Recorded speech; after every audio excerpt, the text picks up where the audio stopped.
Hello and welcome. It's Cheryl here from Sense of Whimsy. Today's project is for the Creating Kindness Design Team blog hop, and our theme for March is Inspire.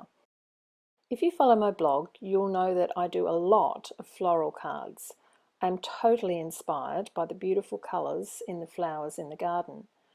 Looking at this card, you would think though that I'd been out in the garden in the dark of night. I videoed this card during the creation process, and the story as to why I started with black card is on my blog. I decided to use the detailed floral Thinlits dies to create the floral aspect of my card. It comes with 3 pieces, but I'm using this smaller piece on a basic black layer of 9.5 centimeters by 13.8 centimeters. I positioned the die across the card and slightly up from the bottom, running it through the Big Shot.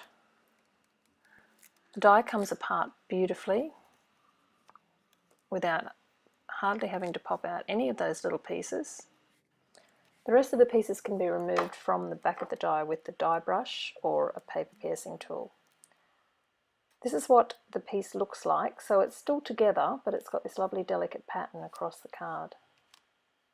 I'm going to die cut the same die from some scraps of Melon Mambo, Daffodil Delight, Tangerine Tango and Cherry Cobbler cardstock until I end up with 4 little piles of all the die cut pieces. I then went ahead and layered that front die cut piece onto exactly the same size piece of card in basic black using multi-purpose liquid glue. This will give me a base on which to put back all the multicoloured little pieces into this die. Yep, about now I'm starting to think, is this really a good idea? I took a tip that I got from the fabulous Jenny Hall from Jenny Stamps Up about using the paper piercing tool and a little glue dot on the end as a pickup tool when you're working with little things like this. So I'm spreading all these pieces out, and now I've got to find the right bits to go in the right holes. If you're into jigsaws, and that is one of my weaknesses, this isn't such a tedious task. Well, I don't think it's such a tedious task. I'm applying just a little dot of liquid glue into each little space and then picking it up on the front side with the little pickup tool. And then it just slots down into the place really easily. The plan here is to create an ombre type effect, starting with the Melon Mambo, working through Cherry Cobbler, then the Tangerine Tango and the Daffodil Delight. It did take me a good 20 minutes to work through the 4 colours, and I'm right at the tail end now, and I did discover along the way that if you use a toothpick and some liquid glue on the silicone craft sheet, that is a much easier way of applying the glue into each little space. There's a lot less overflow. So I'm down to the last piece now. Now you can see some of these pieces are off the edge, like this one is larger than the space that I'm working in, and that's because my piece of card was slightly narrower than the die, so these little bits stick out over the edge. Once all of these little bits are glued in, we'll just need to trim off the edges that are sticking out with the paper snips. And then that is the front panel done and dusted. Except that, to me, this is looking just a little bit too dark for me. I need to introduce some white somewhere in here. So I've taken a piece of Whisper White cardstock and that same floral Thinlit die along with the edge piece that will cut the whole shebang out and give me an outline of that floral image. At this particular point, I'm really starting to think I should have started with white card and put my flowers on a piece of white backing card.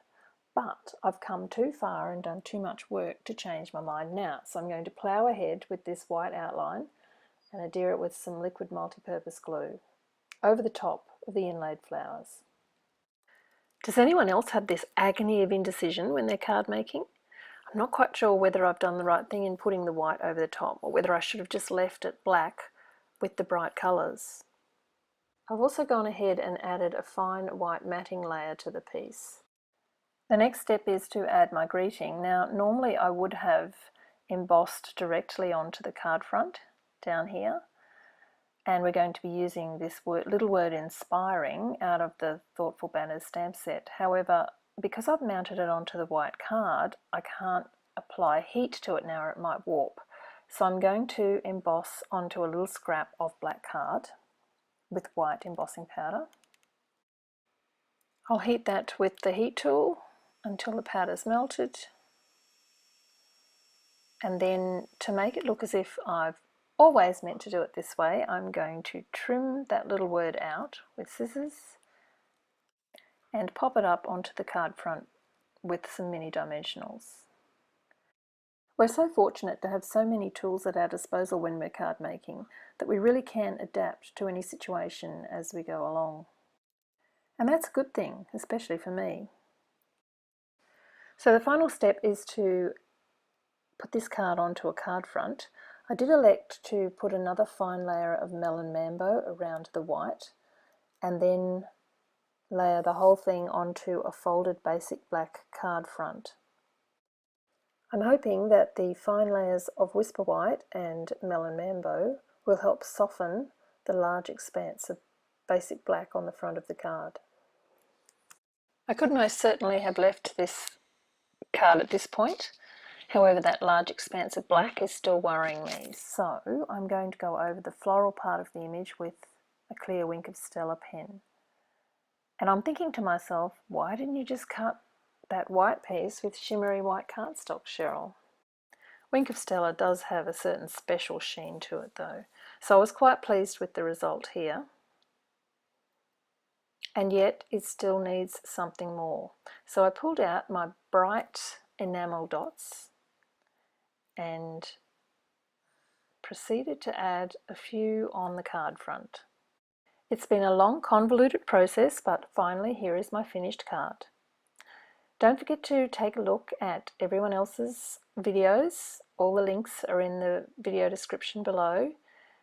Jump on over to my blog if you'd like to see some more photos of this card. Thanks for joining me today, and I'll talk to you next time.